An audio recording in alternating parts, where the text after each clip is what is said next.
इक़्तिबासुल अनवार एक किताब है। आज से तकरीबन 300 साल पहले अरबी में लिखी गई किताब है। उसके फ़ारसी और उर्दू में कई तर्जुमे हो चुके हैं। तो इक़्तिबास अनवार किताब में ये लिखा हुआ है, मगर अब ये वाक़या बाजू वाले के वास्ते नहीं है। ये गौस पाक के ग़ुलामों के बारे में है। बाजू वाला गौस पाक को ज़मीन के ऊपर रहकर नहीं पहचान पाया, तो ज़मीन के अंदर जाने के बाद क्या समझेगा, क्योंकि ये बात कब्र की है। तो सरकार गौस पाक के ताल्लुक से आता है। जब सरकार गौस पाक पर्दा फरमाए इंतकाल हुआ, तो आपको कब्र शरीफ के अंदर मज़ारे अक़दस के अंदर लेटा दिया गया। कब्र शरीफ को बंद कर दिया गया और फरिश्ते आए और आकर कहने लगे, मन रब्बू का। गौस पाक से सवाल कर रहे हैं, मन रब्बू का। गौस पाक सरकार ने कहा, क्या तुमको आदाब नहीं मालूम कि बात करने से पहले सलाम किया करो। मेरी गौस की हुकूमत तो देखो। मेरे गौस इंसानों पर नहीं बल्कि कब्र के अंदर फरिश्तों पर भी राज करते हैं। मेरे प्यारे दोस्तों, ये महबूब सुबानी है, ये कुतुब रब्बानी है, ये पिराने पीर रोशन जमीर गौस पाक है। तो मेरे सरकार गौस पाक फरिश्ते से कहने लगे, बात करने से पहले सलाम किया करो, आदाब नहीं मालूम। तो फरिश्ते आदाब से खड़े होकर कहने लग गए, अस्सलाम वालेकुम, ए अब्दुल कादिर जिलानी, आप पर सलाम हो। तो सरकार गौस पाक ने सलाम का जवाब दिया और जवाब देते ही फरिश्ते बोले, मन रब्बू का। तो गौस पाक ने कहा, पहले मेरे बात का सवाल का जवाब दो, फिर मैं तुम्हारे सवाल का जवाब देता हूँ। तो वो बोले, अब्दुल कादिर जिलानी, आपका क्या सवाल है।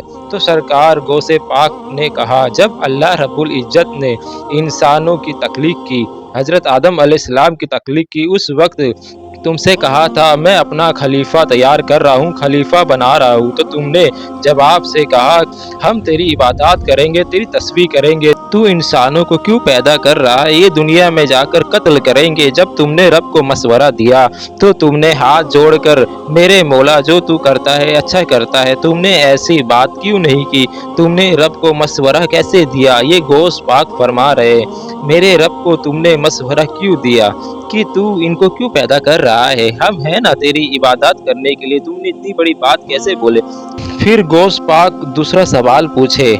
दूसरा सवाल ये था, जब मेरे दादा हज़रत आदम अलैहिस्सलाम की तख्लीक हो रही थी तो तुमने इल्ज़ाम लगाया ये दुनिया में जाकर कत्ल करेंगे, तुमने इतनी बड़ी हिम्मत का काम कैसे किया।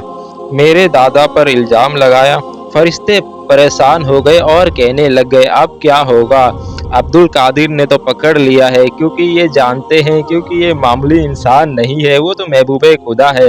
ये जानते हैं ये महबूब सुबानी है, वो जानते हैं ये वो ज़ात है जिस पर रब बड़ा मेहरबान होता है। सरकार गौसे पाक ने फरिश्तों से कहा, तो फरिश्ते कहने लग गए, ए अब्दुल कादिर जिलानी, जब ये वाक़या हुआ था, जब हज़रत आदम अलैहिस्सलाम का पूछा था, तो हम दोनों थोड़ी ना थे, सारे फरिश्ते से, तो आप सबसे पूछो। सरकार गौस पाक ने फरमाया, जाओ सबको जमा करो। जब उन्होंने सारे फरिश्तों को जमा किया और गौस पाक की रूह मुबारक आसमानों में सैर करने लग गई और वहां जाकर सब फरिश्ते अर्ज करने लग गए, ए अल्लाह, अब्दुल कादिर ने पकड़ लिया है, वो हमसे सवाल करने लग गए। तो रब ने फरमाया, जब अब्दुल कादिर पूछता है तो मेरी फरिश्तों जवाब दो। तो फरिश्तों परेशान हो गए, तो गौस पाक की रूह पहुंची और गौस पाक पूछने लग गए, तो फरिश्ते हार गए, सवाल का जवाब नहीं दे सके और कहने लग गए, ए मेरे अल्लाह, अब्दुल कादिर जिलानी की इस सवाल से हमें बचा ले। तो अब्दुल कादिर को रब फरमाता है, अब्दुल कादिर छोड़ दो। गौस पाक की रूह मुबारक फरमाती है, ए मेरे रब, मैं तेरे हुक्म से इसे छोड़ता हूँ, लेकिन मेरी एक शर्त है जो इनको पूरी करनी पड़ेगी।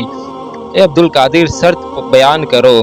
गौस पाक फरिश्तों को शर्त सुनाते हैं, सुनो फरिश्तों, रब के हुक्म से मैं तुम्हें छोड़ रहा हूँ, लेकिन मेरी तुमसे एक शर्त है। तो फरिश्ते कहने लग गए, ए अब्दुल कादिर, क्या शर्त है।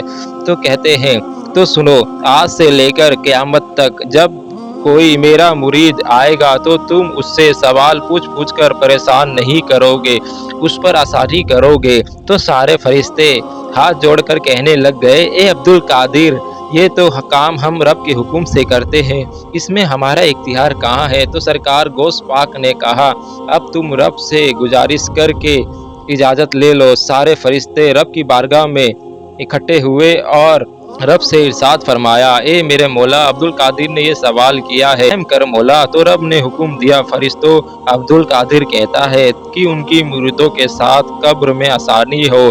तो लो, तुम्हारा रब भी इजाज़त देता है कि अब्दुल कादिर का मुरीद उसके साथ आए तो उसके साथ रहम का मामला किया जाए। बात समझो मुसलमानों, औलिया कोई मामूली चीज़ नहीं है। औलिया अल्लाह का मकाम बुलंद, उनका रुतबा बुलंद, उनके दर्जात बुलंद, और तुम मेरे दोस्त हो और मैं तुम्हारा दोस्त हूँ। लेकिन गौस पाक किसी इंसान के दोस्त का नाम नहीं, फरिश्तों के दोस्त का नाम नहीं, गौसे आज़म को खुदा के दोस्त है। इसलिए मेरे गौस पाक ने इरशाद फरमाया, सुबह क़यामत तक कादरी सिलसिले में जो मुरीद हुआ, तो गौस पाक फरमाते हैं, वो मेरे हाथ पर मुरीद हुआ, उसने मुझसे बैत ली, वो मेरा मुरीद है। और फरमाते हैं, ए लोगो, कोई तुम्हें पीर ना मिले, कोई तुम्हें कामिल ना मिले, अल्लाह वाला ना मिले तो परेशान ना होना, दिल में इरादा कर लेना कि तुम मेरे मुरीद हो, तो क़यामत तक के लिए तुम्हें ये खुशखबरी है कि तुम मेरे मुरीदी रहोगे। तो प्यारे दोस्तों, मैं उम्मीद करता हूँ कि आपको ये वीडियो अच्छी लगी हो। अच्छा लगा हो तो वीडियो को लाइक करना और चैनल को सब्सक्राइब करना और इसको आगे तक शेयर करना, ताकि ये नेक काम करना बहुत बड़ी फजीलत है। अस्सलाम वालेकुम। अल्लाह हम सब की हाफिज़ व निगहबान।